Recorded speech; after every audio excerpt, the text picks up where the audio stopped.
They're playing with fire. Not in a rhetorical sense. Not as a metaphor. In concrete, measurable steps.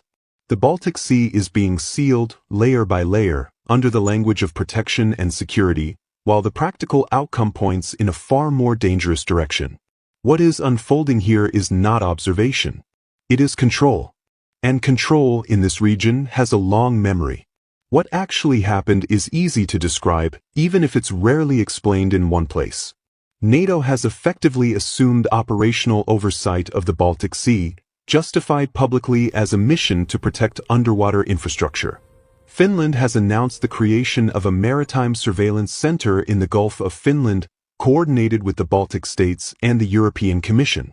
Germany has approved the deployment of MQ-9B Sea Guardian drones and P-8A Poseidon patrol aircraft. The price tag alone exceeds €100 million. This is not a pilot project. It is a permanent architecture. At the same time, 14 Western countries have issued a joint declaration targeting oil tankers suspected of concealing their origin.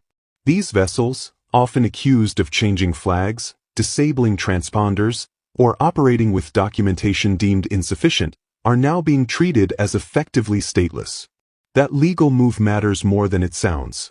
By stripping ships of flag protection, those states remove the final legal barrier to detention or seizure in the Baltic. In just a few weeks, at least 2 vessels linked to Russian trade have already been intercepted. In practice, an economic blockade is taking shape without ever using the word blockade. Why this is happening now is not accidental. The Baltic has always been one of Russia's most sensitive maritime corridors. It connects ports, energy exports, and strategic depth to Northern Europe and beyond.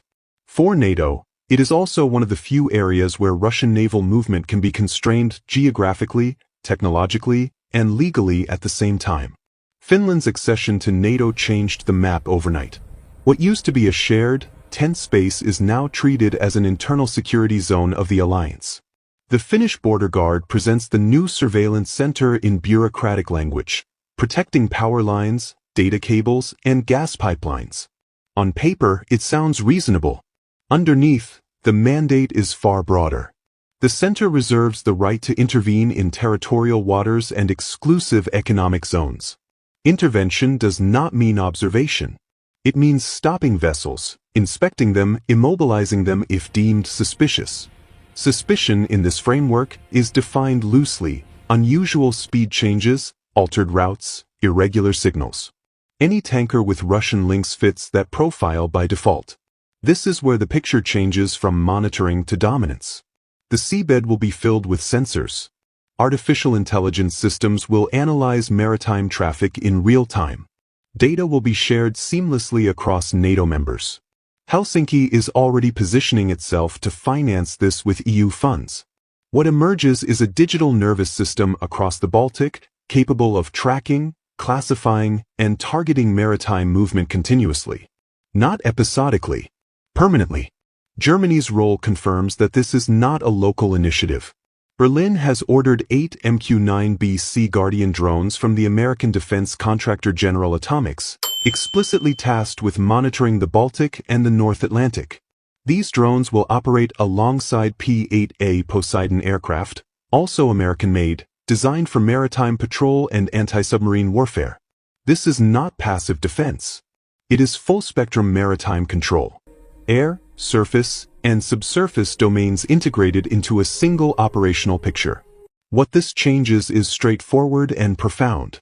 Russian economic activity in the Baltic becomes either impossible or predictably vulnerable.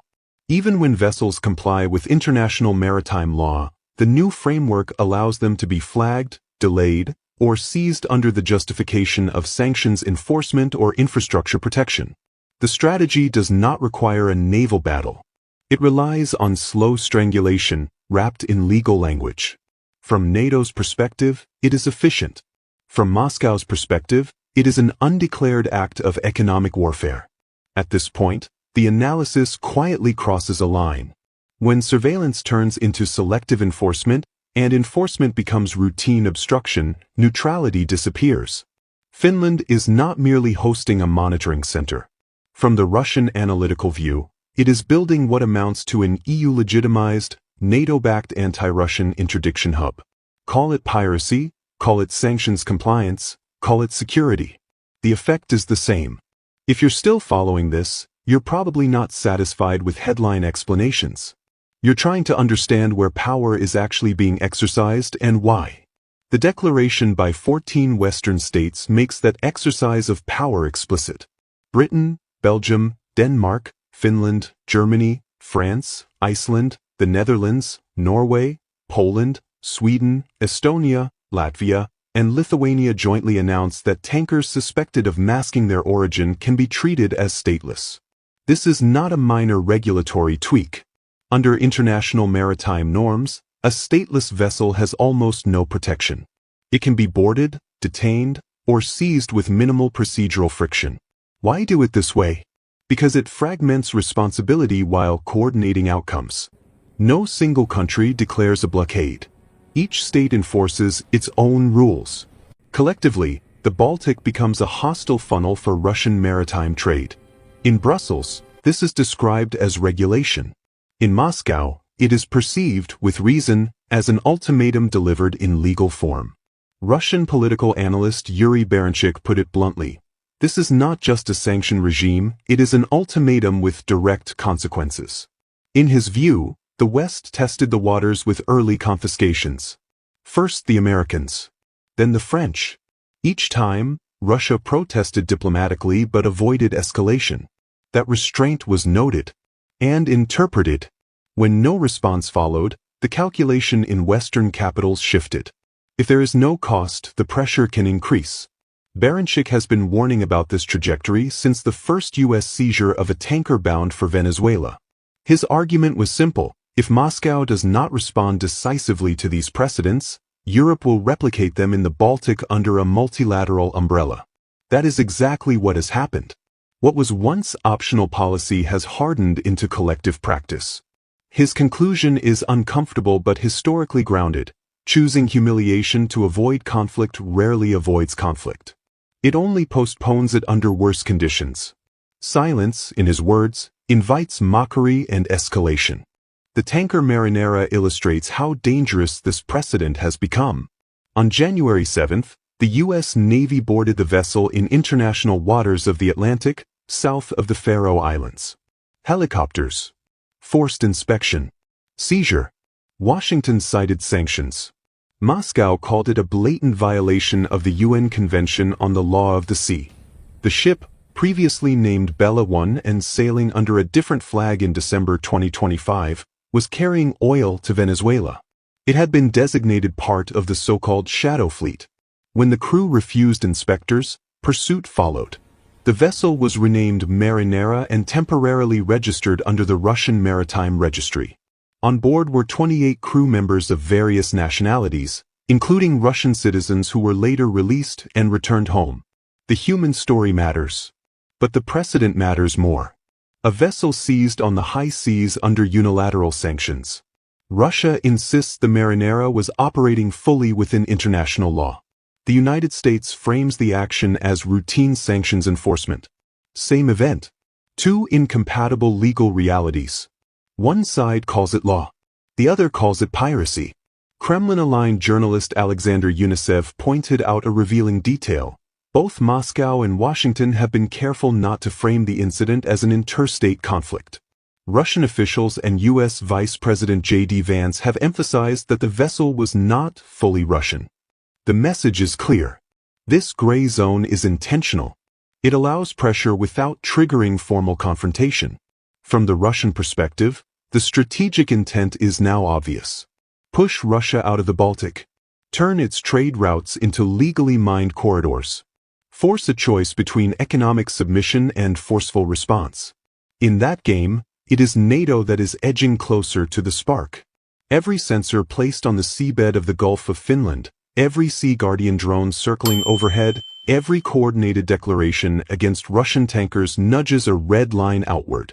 And history shows that when red lines are pushed against a nuclear power with a deep memory of blockades, the word blockade rarely remains alone for long. So here is the harder question, and it deserves more than reflexive answers.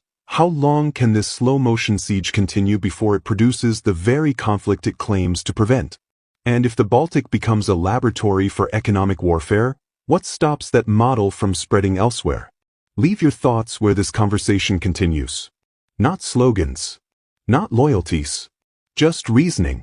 The uncomfortable synthesis is this. NATO gains short-term leverage and operational dominance.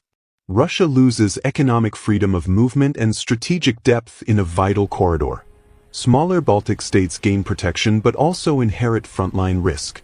Historically, naval blockades have never remained purely legal instruments. They are acts of coercion designed to break will through economic pain. And Russia, a state shaped by memories of encirclement and blockade, is unlikely to absorb that pressure indefinitely. When regulation becomes strangulation and protection becomes exclusion, escalation stops being an accident. It becomes a matter of time. That's the reality beneath the paperwork. And reality, sooner or later, always demands a response. Subscribe if you haven't already, because we're tracking the evolution of this story day by day. Make sure to activate notifications and don't miss our next report. And remember, you can now become a channel member. If you believe in this project and want to see it grow, your support makes all the difference. If you'd like to support our channel financially, which we greatly appreciate, you can do so through Patreon and PayPal. The link is in the video description.